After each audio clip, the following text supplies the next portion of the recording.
Hello, everyone. I'm Daniel Wigdor, and it's my distinct pleasure today to introduce my friend, Dr. Paul Dietz, to his Sanders Series invited lecture here at Tux.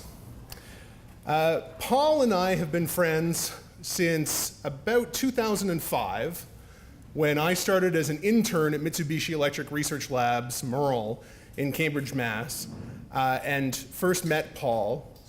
And the way to recognize him at Merle was you'd go upstairs to the lunchroom, and Merle was one of these wonderful places that had researchers from all kinds of crazy different areas.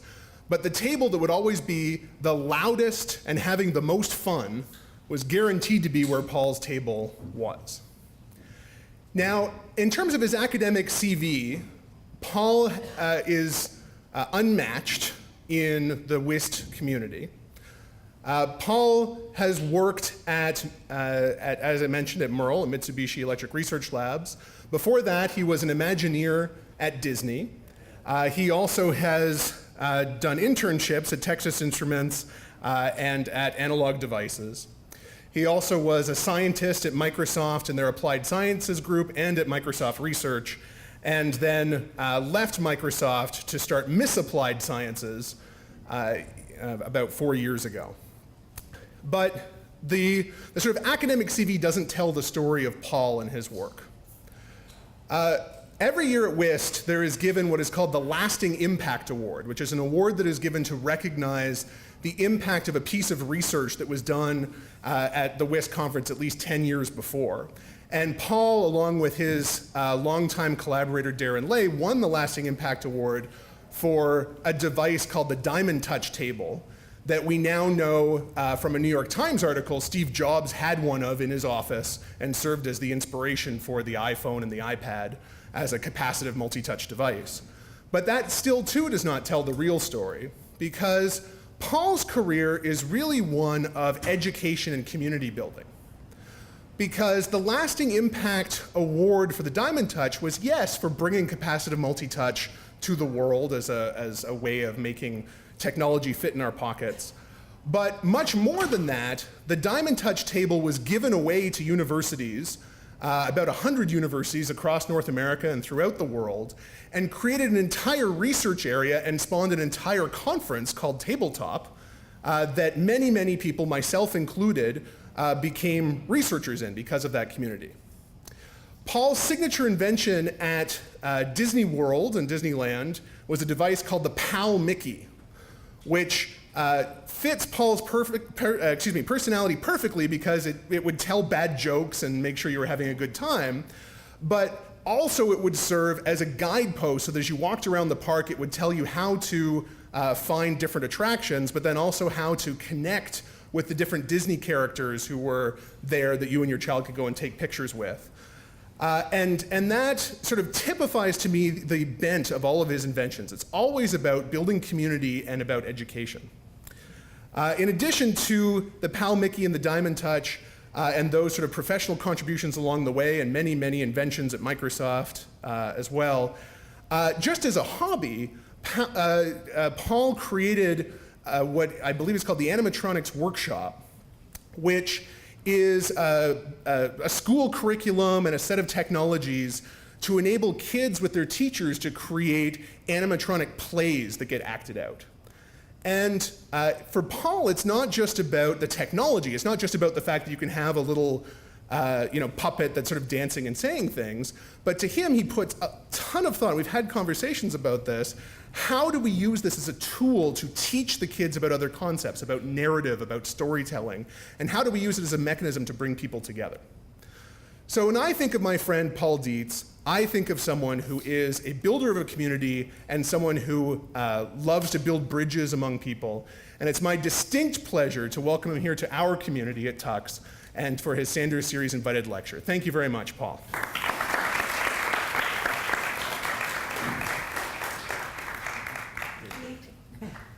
Thank you very much. That was a very sweet introduction. I'm not sure I deserve it. Thank you very much. I want to start off by thanking Daniel for inviting me to come here. It's a great honor and privilege to be here. I'm very excited about this, and I have something really fabulous, hopefully, to tell you about today. hopefully something that you'll find, hopefully just a tiny bit mind-bending.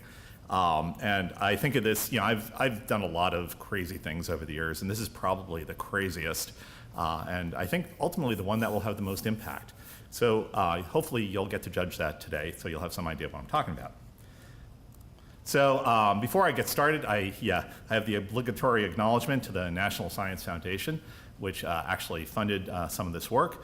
The National Science Foundation funded us through the Small Business Innovation Research Program, so SBIR. So that's a very nice program in the US that helps small businesses get started. And so thank you. And if there happen to be any American taxpayers in the room, thank you for your contribution. All right, so I want to start with some historical perspective, particularly in the field of media. So if you think back for the 20th century, the big story of the 20th century was broadcasting, right? That for the first time, you could suddenly send information to millions of people so they could instantaneously share an event. And broadcasting was had a gigantic impact on the societies where it happened, right? So in the United States, for example, there used to be all these regional accents that people had, and those all kind of disappeared as people started to sound like the broadcasters, that they listened to on TV each night. So that was the big story of the 20th century. But in the 21st century, the big story in media has really been narrowcasting. So, we all have these personal devices. We have, laptops and PCs, right? And we have phones. Eventually, we're all going to have magic glasses. Some of us have watches. These devices give us our own personal screen that gives us the information that we want to see. The information, the entertainment, directions are all personalized directly to us. And so I often say that, we used to talk in the 80s about the me generation. This is the me generation right now, because we live by these devices and this personalized flow of information that we get. It is a gigantic industry. I would say that narrowcasting is what drives technology in this era. If you take a look at the big companies, Google, Apple, et cetera, a lot of their success is directly due to this concept of narrowcasting. Now, we all love our personal devices, and as I said, we get enmeshed in them. And actually, when we can fully pay attention to them, they're absolutely wonderful. But there's a lot of situations, particularly when we're out in public, where using your device actually causes problems. So I am old enough to remember that when you got on a plane, you talked to the people next to you. That used to be a thing, right? And when you go to restaurants, people would be talking. And now, people are largely looking at their cell phones. And so these places have become eerily quiet. One of the things that you've seen is, texting has become this huge hazard that people often will be, walking on the street and texting, and they'll walk into each other or to a mailbox or a post or out into the street. And it's become such a big problem. There's a whole bunch of cities in North America now that have actually done legislation. You can get a ticket for distracted walking, which seems a little crazy. There's some really serious downside if you take a look at driving statistics. So, if you look at the history of auto fatalities, it was dropping for many decades very consistently, and cell phones happened, and all of a sudden it started to tick back up again. So, this stuff is literally killing us. Now, many people have said that augmented reality is going to fix all these problems. We're going to have these magic glasses, right, that we can look out, we see the world, and then there's information imposed on top of it. And maybe someday that is going to be the case, that really will solve the problem. But at least in the short term, these glasses are likely to be big and bulky and expensive. And there's also just this issue that they create this physical barrier between you and other people. That is the nature of wearing a device like that. And there's, and from my standpoint, I think you also look a little goofy wearing them. So that's a little bit of a problem. So there's another issue too, that human beings are fundamentally very social creatures. We like to gather in big groups. We go out to movies, we have big experiences. Well, if you want to have a shared experience, with a headset, you think about what has to come together for that to happen. So everybody has to physically have the same sort of compatible headset. They have to be wearing it, they have to have it turned on, and they have to be running the right app at the same time. And that's a bit of a perfect storm. It's kind of unlikely to happen. And if you've seen attempts to do mass experiences with headsets, they always seem like they're missing the point. I love this picture that you notice that the one guy there has got his headset up and he's looking at his phone because it's not enough media that he was immersed in. So if you think about particular like retail stores are very much interested in getting people to use so that they can control the environment, they create these apps. But if you walk into almost any store when somebody has their cell phone out, they're almost always surfing for better prices elsewhere. So the truth is, getting this situation where people are having the experience you intended in a space is hard. So the question is, how do we do better? And it's often said in HCI that the best interfaces are so seamless that they literally that they should disappear into the environment. We're going to make that literally true. So let's think about, instead of having to go to a device to get that personalized stream of information that we all desire, that the environment itself just gives you that. So I want to give you an example of what that might be like. So say you're catching a flight at a major airport. So currently when you come out of security, there's this giant flight board. And typically there are hundreds of flights, if it's a big airport, on that board. And you'll see people walk out and they stare up at the sign for a while trying to find their flight. Okay, let's see, gate C37. And then you see them do one of these, right? Because there's hundreds of signs around them, and there's probably just one or two that will tell them how to get to Terminal C. And it's all very confusing, and if you're in a foreign country and it's all in a different language, it's actually quite hard to navigate all of that. So that's the current experience. So now let's imagine a slightly different experience. So now when you come out of security, let's just say that big sign just has your flight on it. So instead of hundreds of flights, it's just yours, just the one you care about. And to get to your gate, there are arrows directing you to your gate. They're flashing, so they're really easy to pick out. And if your flight changes along the way, there are big signs that tell you, no, Paul, you need to go to gate C62 instead. And of course, all of it is in my language. Now, that scenario, that sort of personalization of the world, that's something we could do with off-the-shelf technologies today, right? So for example, you could track me, say, by my cell phone or something like that, and as I walk around the airport, you could imagine changing the signs so that they had my information. There's one little problem with that scenario, and that is other people, right? You are not the only person in the airport. The airport is filled with hundreds, maybe thousands of people that all want to get their personalized information. So how do you give each of them that experience? So to do that, you would need a fundamentally new type of display technology, one where you could have a display that's shared, but actually shows different information to each person who's looking at it all at the same time.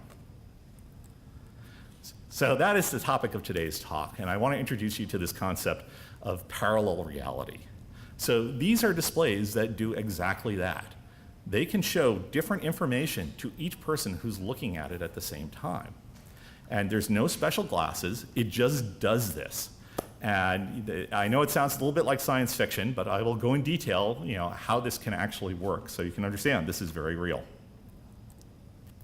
So parallel reality displays, they have this capability of showing different information to different places in space relative to the display.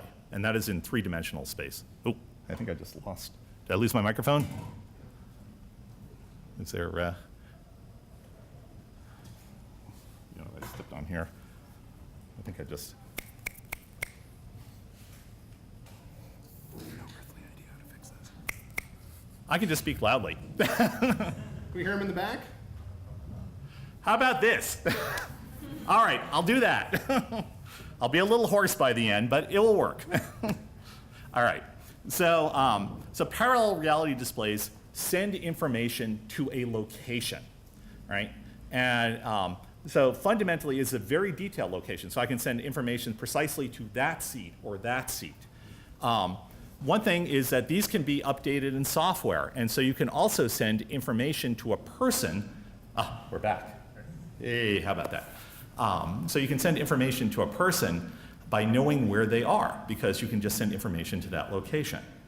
So you have these kind of two modes of that there's information that's related to a space or information that is related to a person. All right, so how is this possible? All right, so what we've done is we've redesigned the pixel. So you all know the pixel is the smallest element of the digital display, and a conventional pixel is kind of like a little light bulb. So if you think of a red pixel, it's just like a red light bulb in that it sends red light out in all directions of the field of view of the display. That's why when you look at that pixel from any location, well, there's red light coming to you, so you see it as a red pixel. In contrast, a parallel reality pixel has to send many different controllable beamlets of light, as we call them, out in different directions, simultaneously all controllable. So if I send a green beam that direction, a person over there will perceive this pixel as green, while simultaneously I can send a red light over that direction, and people over there would perceive it as a red pixel. So now that may sound like a crazy sort of pixel, but it turns out there's a device that already does something very much like that, and that is a projector. So we're going to do a little demo here. So this is a projector. And you think about what projectors do. This particular projector, you can see it's not very bright. All right, it's, there's a pattern over there, but you can barely see it. So this projector has about 500,000 pixels. And in our speak, that is about 500,000 separate little beamlets of light that are each fundamentally controllable as to their brightness and color. And each one of those goes off at a different angle in space. So if you could imagine yourself as a tiny little person, say, in one of those green bars. So I've set up a pattern of green and red stripes here. I don't know how well you can see that from back there. But if you imagine yourself in that green stripe, looking back at the projector, since the only light that's coming to you is green, you must see the projector as a green light. Similarly, if you're in a red stripe, you see it as a red light.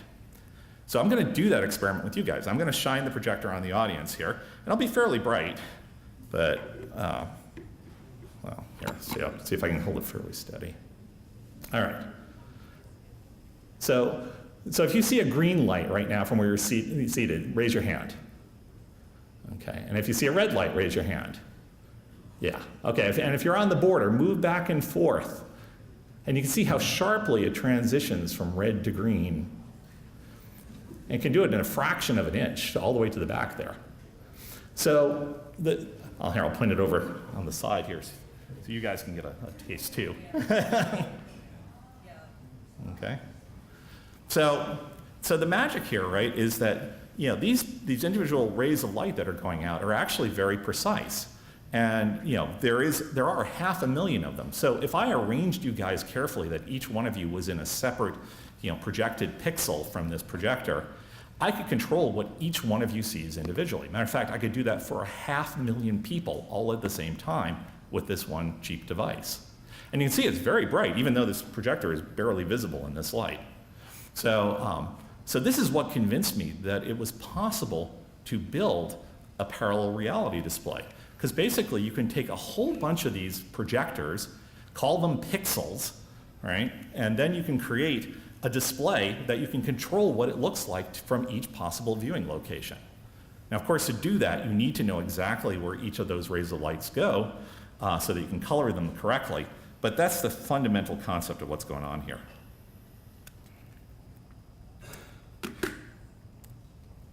All right, so let's say we're trying to show a particular color to a set of people in an audience. So you can see in this diagram, I've got a projector shining on an audience that I've labeled sections S1, S2, and S3. And so if we want the people in S1 to see, perceive that light as green, we make sure that we project green into that section, red into S2, blue into S3, and everything works as you expect. So now let's take a bunch of projectors and try and make a display. So here I've got an array of 3x3 projectors. I've carefully set them up so they're all shining on the audience, the entire audience. And so how do I color them and what sort of effects do I get? So imagine that the 9 projectors are showing the 9 patterns that I've shown here. So you can see that for the people who are in section S1, the topmost projector, there's a green box on the top left, right? And actually all the way around, except in the center one, there's a white. So people looking at that are going to see basically a box of green lights, right, if you're in section S1. Simultaneously, the people who are in section S2, well, what's being projected to the S2 section from each projector is a red X, and for S3, it's a blue cross. So one of the things to realize about this is that none of the projectors are actually showing any of those patterns, right? The patterns fundamentally come from pieces of the projection of each one of them. So this gives you some idea of how you assemble an image in order to create a display for someone at a location. All right, so this may sound a little crazy, but we said, okay, let's go and prove this out. Let's actually build one of these. So way back in 2014, we put together our first prototype, and it actually used 42 of these little projectors, each one of them driven by a separate single board computer with a little GPU on there. And they all hooked into a network so that we could send data to each of them. We calibrated it, and we built this crazy display. So let me show you what that actually looks like. So here, my co-founder in the company, Albert there, is playing with his cat, and we have a camera set up looking at the display, and we have 3 laptops underneath. And yes, I promised there would be a cat video in this presentation, so there it is. You notice we're also showing the view from each of the laptops, and they're right next to each other. But on the display, they're each seeing something different. So one of the laptops is seeing a 1, another seeing 2, another seeing 3, and the camera above them is seeing 4. So if you were actually in front of this display looking at it, you would see that the transition was incredibly sharp from one to the next. So just like you saw with the projector going from the green to the red. So literally you can just move a fraction of an inch and what's being shown on the display can completely change. We like to use at least we call these rays coming from the projector beamlets. So we like to allocate at least 10 by 10 for each view. So because this projector has 500,000 pixels in its space, right, which is 500,000 beamlets, for us that means that we can easily accommodate 5,000 unique views simultaneously with that display, which is a crazy number. It's way more than the number of people in this space. So you can very precisely target different information to each person. Now, that might sound insane. Who the heck is going to build a display out of projectors? That just sounds just wildly infeasible. But actually, it's not crazy. So if you look back to the early LED displays, the costs per a pixel were on the order of $50 to $100. And so right now, you can go onto Alibaba and you can buy these Pico projector modules onesie for like 20 bucks. And they're small, they're used frequently in head-mounted displays, there are cell phones and laptops with projectors built in. So these modules are actually quite affordable. So you can actually build a display by putting a zillion of these things together. Of course, there's a lot of computation to drive all of that, but we'll talk about that more in a moment. But that's not as crazy as it sounds. And if you do that, you end up with a display that is incredibly capable. So as I said, if you, for example, in our units, we've been using 720p projectors, which have about 1 million independent light rays each. So that display is good for showing different content to 10,000 people simultaneously. Now, there are very few spaces in this world that are big enough that they can fit 10,000 people simultaneously. So that's things like stadiums, maybe billboards in Times Square or things like that. Most indoor spaces, even this seemingly large space, so right now we probably have like 200 people in here at most. So this is a much smaller audience. So that's much more angular resolution than we need. So it would be nice if we had a way of getting more pixels in our display, maybe at the expense of losing some of the angular resolution. So we don't need to support quite as many views. So it turns out there's a really nice way to do that. And basically it comes down to this idea of building lots of little projectors in parallel.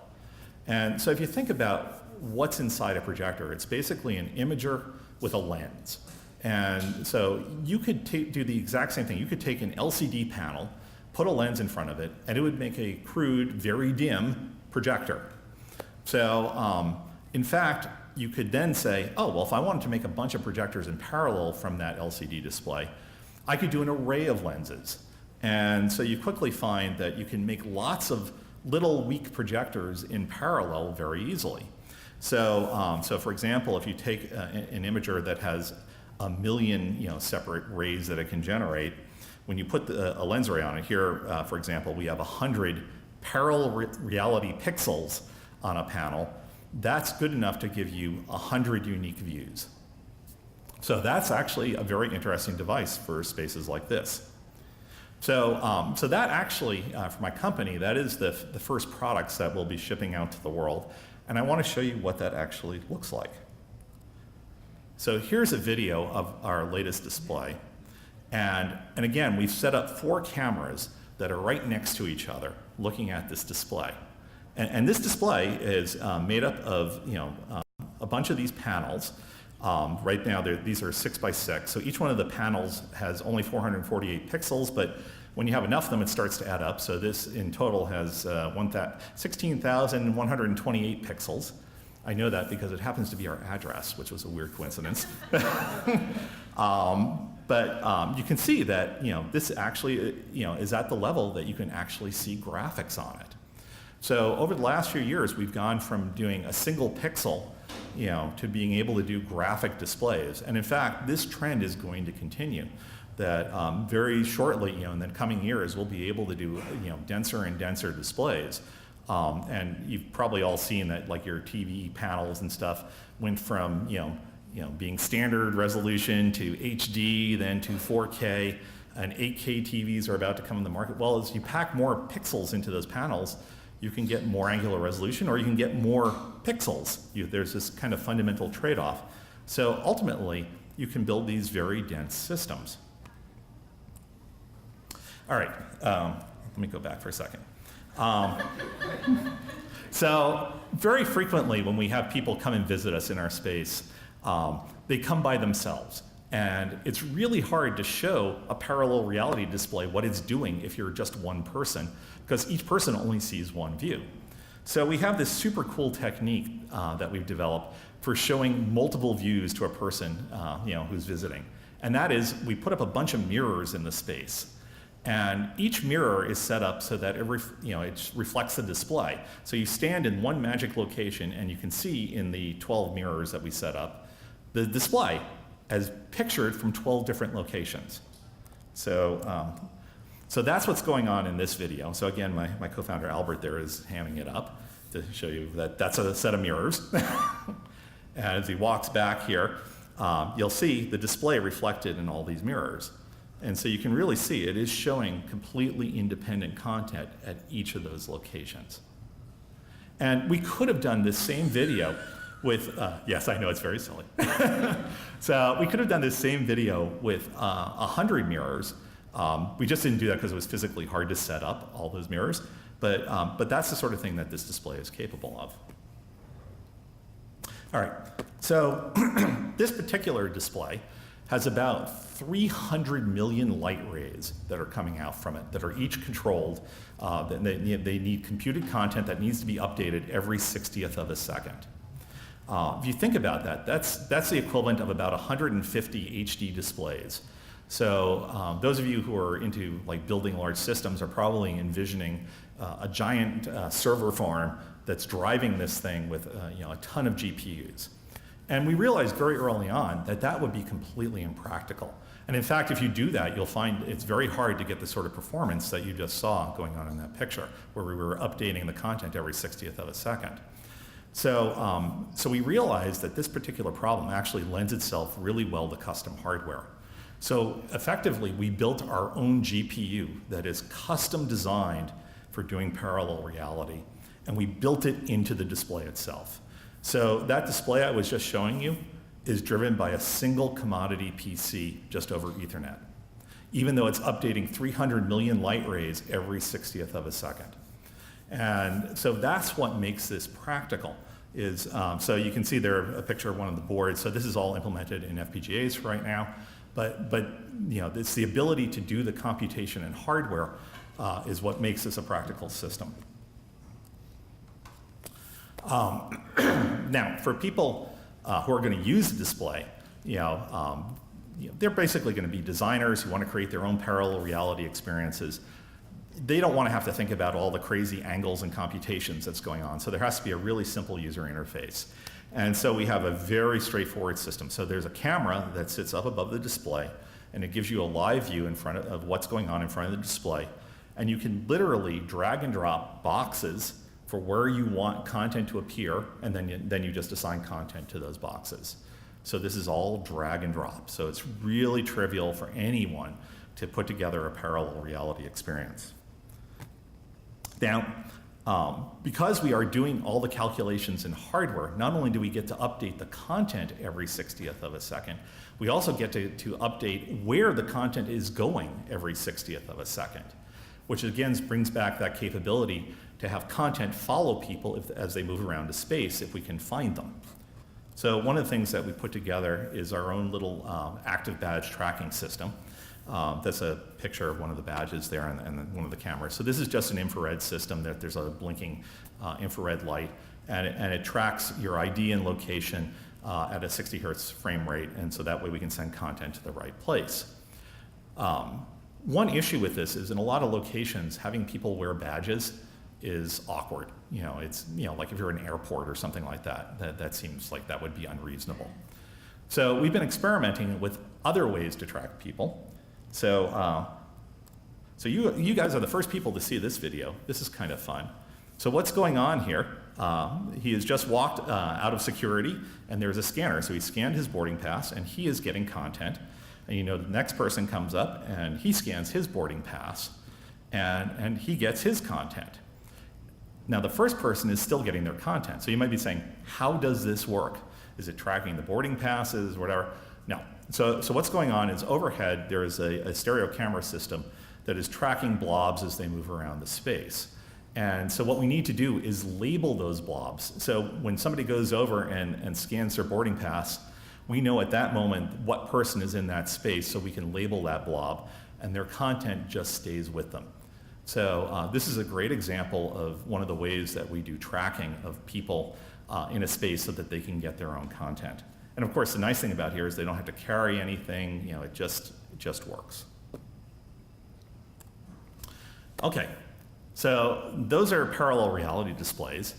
I often say that virtual reality, augmented reality have been imagined in science fiction for a good 100 years. But this capability of displays just being able to show different content to each person without having to do anything, that is a very new concept. And so it takes a little while to wrap your head around this, and it's like, what do you do with that? And so I just want to take a few minutes to give you just the slightest tip of the iceberg of things you can do with that capability. So one of the applications, of course, is accessibility. So we talked a little bit about language. Well, in theaters, there's this problem that theaters are not accessible very well to people who are hard of hearing or deaf. In the United States, actually, we have the Americans with Disabilities Act, which just added new regulations that every digital projection theater in the US is now required to have a captioning system. And the solutions are terrible if you've seen them. For example, one of the chains has these augmented reality glasses. They're $2,000 a pair. They break all the time. They put content about 1 meter or 2 in front of you, so there's this constant up and down between the content and where the screen is. And it makes people nauseous. They tell them, make sure you sit in the middle if you're going to wear these. It's just an unfortunate system. Well, with ours, we can literally just put a display above the screen, and at every seat, you get to choose, first of all, A, whether or not captioning is visible, and B, what content is shown on it. So it can be, whatever language you want. It could be director's commentary. It could be snarky comments from your friends on Facebook. All right. I mentioned this one before, that in the airport scenario, right? That all the signs can just magically be in your language. This is, I think, a great example of making the world more accessible through parallel reality. Along the same lines, if you have visual problems, so let's say that you have an acuity problem, that you need large font. Well, sure, maybe for me, I'm an older guy here compared to you guys. All look really young. So it might be nice to, instead of just having small font all on one screen, that it has large font and scrolls through. I can do that for me while simultaneously doing what you prefer. If I'm colorblind, it can know that and just use colors that are appropriate for me. Often our ability to understand signage is limited by our physical location. So if I'm like at a very obtuse angle, the signage is perspective warped. Well, there's no reason we can't, in software, unwarp that so that from my perspective it reads correctly. Similarly, if there's a pole in the way, like we have this giant pillar in the way here, I'm sure a lot of people are like, hey, I can't see things. Well, if the screen is half blocked, shouldn't the content go into the part you can see, right? And that can happen for those people while simultaneously doing the right thing for everyone else.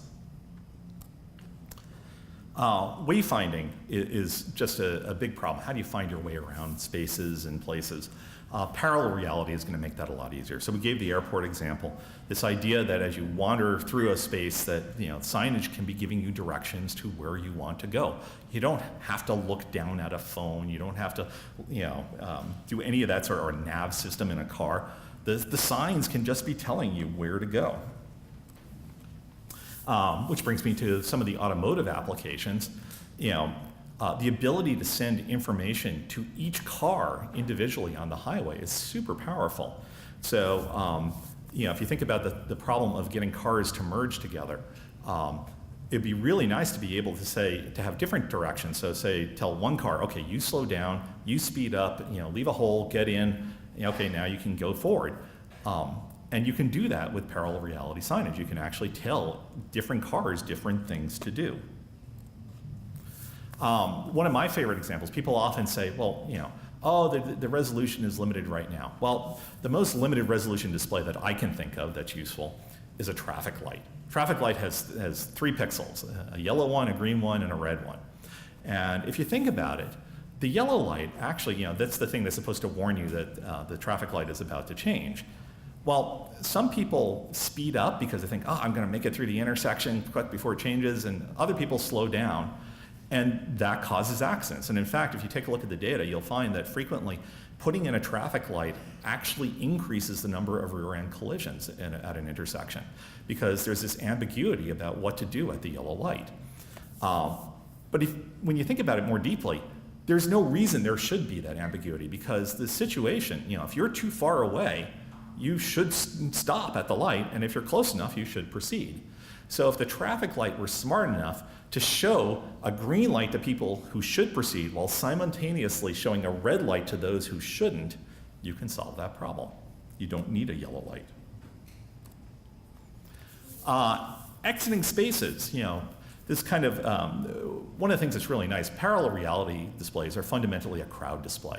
So of course they're really good for dealing with crowd control sorts of issues. So if you think about exiting a space, like here we see exit signs, right? And if it's often the case, people are told, if there's an emergency or whatever, you go to the nearest exit. But the capacity of different exits actually can be very different. So if you look, like I'm an old theme park guy, and when we were having to exit large theaters, we'd have to have people to try and guide people to the appropriate exit because often it's not obvious where the backups are so that we could exit a space efficiently. So often what you really want to do is say, well, I really want 20% of the crowd to go there, 62% there, and then the rest in that last one. And you can do that with a parallel reality display. You can on the fly decide how to direct large crowds. So it's very useful for these sorts of crowd control sorts of circumstances. So probably the most obvious thing to do with parallel reality is targeted advertising. And all the VCs, this is what they salivate over, that ability to send an ad specifically to you. So when I'm in the supermarket, and they know that I need new razor blades, that I'm going to see ads for razor blades. Now, as I said, that's probably the most obvious thing that you jump to. And that's using extensive personal data about knowing a lot about me. And I really hope that those sorts of experiences will ultimately be opt-in, that they won't just be forced down upon us. But it turns out there's actually a lot of different ways that you can personalize an experience that doesn't depend upon personal information. So for example, you can imagine like in Times Square, you have these giant billboards everywhere. The ads that you show on one side of the street, you might actually want to be different than the other side. So they might advertise the different stores that you're walking near. So selling advertising, not just by time, but by space, is something that finally you can do. So this opens up whole new advertising models. And as much as I decry, highly personalized advertising, highly targeted, sometimes it can be just really useful. So if I have a kid who has like a severe peanut allergy, when I go to the supermarket, I might not want to share with everybody that that's my concern, but it'd be sure nice if the supermarket would alert me to what products were appropriate for my family. And so then deep personalization is actually a very useful feature that I might be willing to pay for. All right, so let's talk about some slightly more fun applications. So, and this is one where this project actually started. One of the things that's great about parallel reality is you can instruct individuals in a crowd to take coordinated action to do some great event. So you probably all have been in stadiums that have done the wave. You guys all done the wave? I want to see a wave. That's wimpy. All right, so imagine that you could program the wave, that you could tell all the people in the audience exactly when they should, hold up a card, raise their arms, whatever. You could make whatever figures you wanted. And so that's a really easy thing to do with a parallel reality display. So you can convert people from passive spectators to active participants in an event. And that is a surprisingly powerful thing. Coming from Seattle, where the Seahawks, have the 12s, where people imagine themselves in the crowd as members of the team, the ability to actually have the crowd do these coordinated sort of graphics is actually super cool. One last fun one. I've often said that the best user interface experience that I ever had in my life, and I'm a user interface researcher, so I've done a lot of stuff over the years, but probably the most compelling one I ever had was when I was working for Disney. And every night before they start the big fireworks show in Epcot, they have to turn off the theme park. So there is a little control booth that's on top of one of the buildings. And up there, you basically hit a software switch, and the city in front of you goes dark. And I have to tell you, that is the freakiest sense of power. It is so cool. And we thought for years, how do you give that experience so that everyone can have that, that feeling of controlling, just these massive structures. And the problem with it always came down to that, if you gave, lots of people that experience, like if I said, every guest could turn the theme park off, it would just be flashing all the time because everybody would be doing it, and you would have no sense that you were actually controlling it. But with parallel reality, you can actually put lighting, architectural lighting, all over a building and let each person individually control it. So one of the standard demos that we give in our space is a version of the Seattle Space Needle, where we have some magic wands and you can wand at it and the Space Needle erupts in colors just for you. And all the people standing next to you don't see it, so they can have that special experience themselves. So they each get a turn to do that. So that's a little bit of the flavor of some examples. I just want to start with, I just want to end with one of the most profound impacts of parallel reality is that you won't need to check a device anymore. That the news, information, entertainment we care about will just be given to you by the environment. One thing that I didn't really emphasize yet is that this technology scales super well. And I, just as like when I was a kid, it was a lot of extra money to buy a display with color. Now you can't even buy a monochrome display, right? You go to an electronics store, they don't have them because it has gotten so cheap that it's just integrated into everything.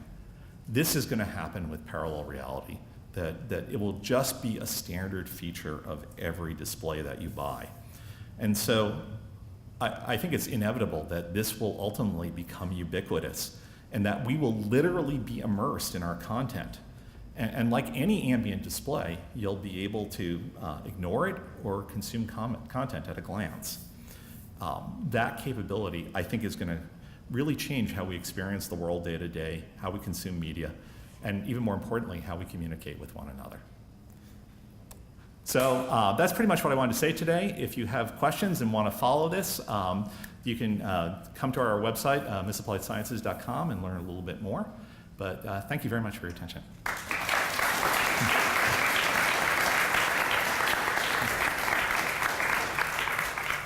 So we have time for some questions. I forgot to experiment with this thing to see if testing went. Oh, look at that. So who has a question? We'll pass the microphone around like a cold. Yeah. Very interesting topic. Do you think we'll be able to do the same thing for sound anytime in the near future?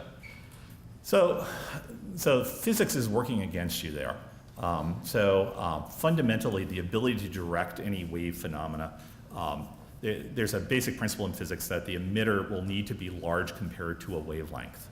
And so if you think about in the audio band, sound travels about a foot per second. So if you want to send like 100 hertz tone out, you need something that's large, to direct it, something that's large compared to 10 feet. And so it's actually really, really hard to build directional stuff in audio, especially when it gets to lower frequencies. There is a trick that people have done where they have it ride on an ultrasound signal, and the mixing of the nonlinearity of space creates the signal along the way. So there are a number of companies that are doing that. You might have seen the audio spotlight from the Media Lab, MIT Media Lab many years ago. But there are some companies trying to do that. There's a company that just announced just in the last year or so that they are building giant walls of emitters to try and do directional sound in stadiums. So you may have seen that in the news. So there are people attempting to do it, but it's just a lot harder to do with the same sort of precision. Light has the virtue of having super tiny wavelengths. Yeah. Very nice talk. Here. Thank you. So I have, I guess, one comment. It seems like airplane runways already have lights like when you land. Yes, yeah. So they have a very crude form that they'll have a light that you can, that helps you get into the right glide path, right?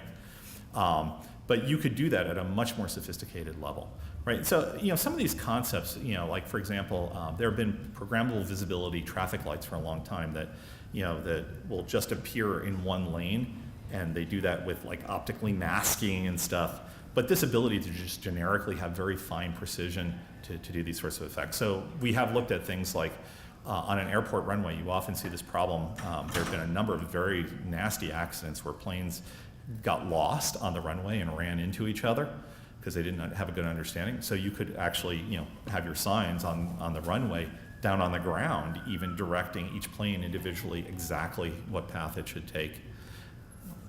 I guess I have one question, which is more about so you model rays as kind of beams of light, and I'm wondering the fact that you actually have a projector with a lens that focuses light and the focus and things like that. Do these issues come into play? Like, there could be some region where the projector is effective in creating the right display, and for other places maybe. Yeah, so that's an interesting issue. How does the focus of each pixel matter, right? So first of all, if the pixels are super small, right? If you start thinking about F numbers and things like that, right? You are very far away from a tiny lens. So you're essentially at infinity anytime you're looking at these displays. So it's actually quite easy to set them up so that you're effectively in focus, over the length of the viewing distance that you'll be looking at the display, unless you get super, super close. But if the focus is wrong, what happens, right? That's actually a really good question, right? Because from the person's perspective, like if you have let's say a single pixel that's blurring a little bit, right? So if you were projecting it on a screen, you'd see it would go out a little bit. Well, what that means is when you look at that pixel, it's not just at that location, it would blur into another location a little bit. But the pixel itself, looking at it, would still appear sharp. You'd still see that pixel with the right color. but you get some spill potentially into neighboring areas. Yeah. As I make my way, I'll get you the microphone and I'll ask my questions and making the way over. So Paul, one of the things that I think about when I see a technology like this, where you can give differentiated experiences to different people, is the potential for this to create a further digital divide. Where this term is used to describe that people could afford access to the internet or not. Yeah. And now I think about people being able to be members of clubs, to do I have a Facebook account or not? Am I getting a different experience? And now it's actually in the physical realm instead of just in the digital realm. Have you had thoughts about that? I've had many thoughts about it because it's an interesting thing. We live in this time where there's a lot of reflection on the power of social media, right? To divide people and spread false information.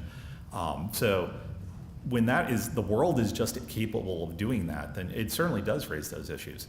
So one of the things that I think is really fundamental is new media is powerful.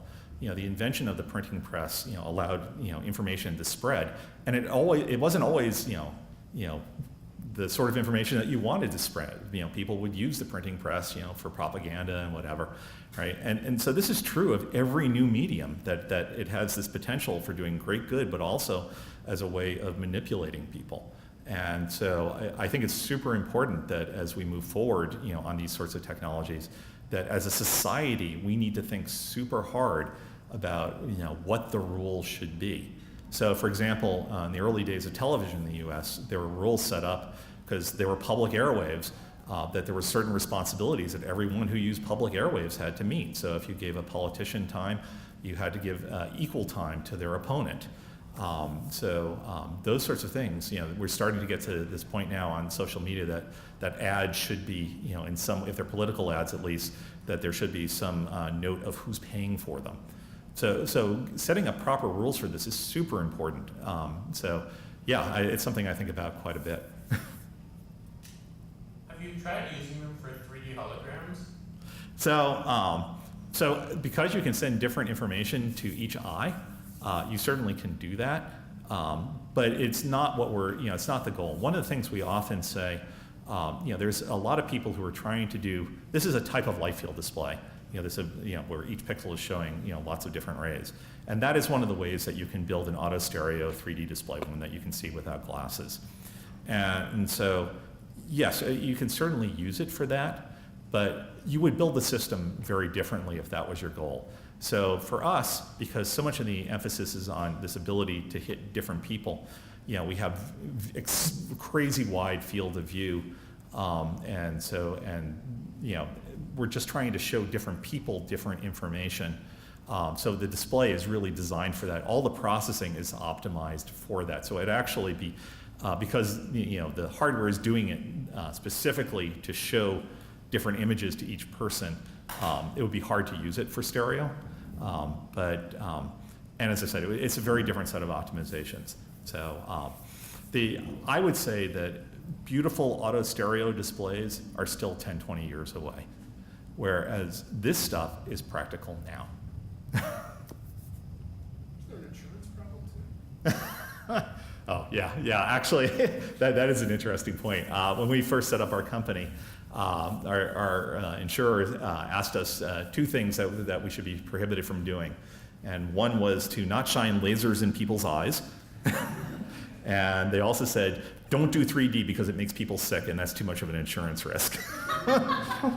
So. It's always the lawyers. We have time for one last question. Yeah. Right here. Hey, Paul. Yeah.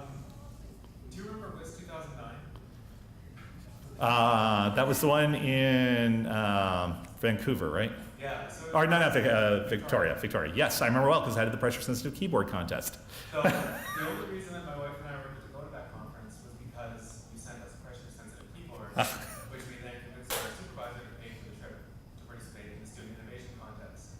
And so you're sort of very much involved in our careers. I got me thinking about your career and also the audience here. You've been in academia, you've had a lot of very interesting corporate research gigs, and now you're doing a startup. So I'm wondering if you could sort of talk about how you've navigated through your career as it might impact a range of So, wow, that's a different question. So, thinking back to the pressure-sensitive key, so for those, to let people know what happened, so back in 2009, the WISC, which is a conference for user interface stuff, myself and Chris Harrison and Andy Wilson thought it'd be a great idea to have a student competition as part of the conference. And originally, this was kind of a self-serving idea because, just as we had found with Diamond Touch when we had given it away to lots and lots of places, that's created this whole new field. And so we had built this keyboard that could tell how hard you were pushing on each key, and at high speed, fairly accurately, and all that. And it was a question of how to get adoption. And I thought, well, we have this model from Diamond Touch. Let's go ahead and use that. Let's get this out in the hands of lots of people so they start building apps. And so I proposed this crazy idea. Let's create this student competition at WIST to be able to give away lots of these keyboards for free, and then people can start hacking on them, and it would help the company. I'll tell you, internally, when I proposed it at Microsoft and I said, this will help jumpstart the thing, everybody looked at me and said, that's nonsense, that won't help anything. And I got a lot of pushback, and specifically I said, we'll probably get some press from this. And they were saying, oh yeah, well, the most press we've ever gotten was, I don't know, tens of thousands of hits on something. And when we announced that contest, we got something like 250,000 views on the announcement video. And people were just shocked that people cared. So it turned out to be really useful for the company. And the technology that was in that keyboard actually ended up in the Surface tablet. So yes, it got used by the company, and it was great that it had all this backing to do that. But more importantly, it actually became this big part of the WISC conference, this whole student competition. So the year that we had that first contest, WISC grew in size by, what was it, like 40% or something? Yeah, it was a dramatic impact on the conference. And I had originally said, well, we should have some prizes, and for a company the size of Microsoft, $10,000 we'll throw at it. But a $10,000 prize to a graduate student is crazy. And so lots of people got very interested in coming to this contest, knowing that we had these big cash prizes. And so it ended up having this dramatic effect on the conference that people said, wow, this is super cool. It's totally changed who comes. And so we continued it for many years after that. And so from my perspective, it was kind of this double win. It served kind of my immediate corporate purpose, but it also served this very educational purpose of bringing a lot of young talent out to these conferences and getting them involved. And I think there's a whole generation now of people, like at the WISC conference, that went through that experience of doing these contests. So yeah, I think it's been fabulous, and in building lots of careers. And personally, I take a lot of satisfaction from having played a role in that. So, I'm not sure it does anything for me from a corporate perspective in terms of most corporations say, yeah, that's nice, but didn't sell any product, whatever. But it is personally very satisfying. All right, Paul, thank you so much for making the trip to Toronto, for a wonderful talk. Okay, thank you.